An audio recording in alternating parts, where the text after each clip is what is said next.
2024 മലയാളത്തിൽ ഇറങ്ങിയ ഒരു ഡ്രാമ മൂവിയാണ് ജയ് ഗണേഷ്. ഡയറക്റ്റ് ചെയ്തിരിക്കുന്നത് രഞ്ജിത്ത് ശങ്കർ, അഭിനയിച്ചിരിക്കുന്നത് ഉണ്ണി മൂന്തൻ, മഹിമ നമ്പ്യാർ. ഇതൊരു സൂപ്പർ ഹീറോ മൂവി എന്നുള്ള ലേബലിലാണ് തുടക്കം മുതൽ അറിയപ്പെട്ടിരുന്നത്. പക്ഷേ ഇത് ആ രീതിയിലുള്ളൊരു സൂപ്പർ ഹീറോ മൂവിയല്ല.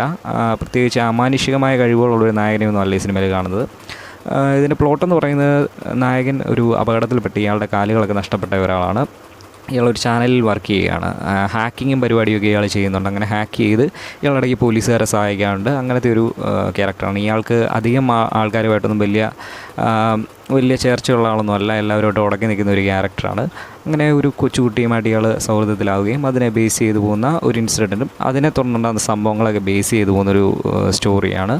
ഇതിൻ്റെ എടുത്തു പറയേണ്ടത്, എനിക്ക് മ്യൂസിക് ഭയങ്കരമായിട്ട് ഇഷ്ടപ്പെടും. നല്ല രസമായിട്ട് തോന്നി. പിന്നെ സ്റ്റോറി എന്ന് വെച്ച് കഴിഞ്ഞാൽ നല്ലൊരു സ്റ്റോറി ആയിരുന്നു. പക്ഷേ എന്തൊക്കെയോ എനിക്ക് എനിക്ക് വലിയ വർക്കായിട്ടില്ല സിനിമ.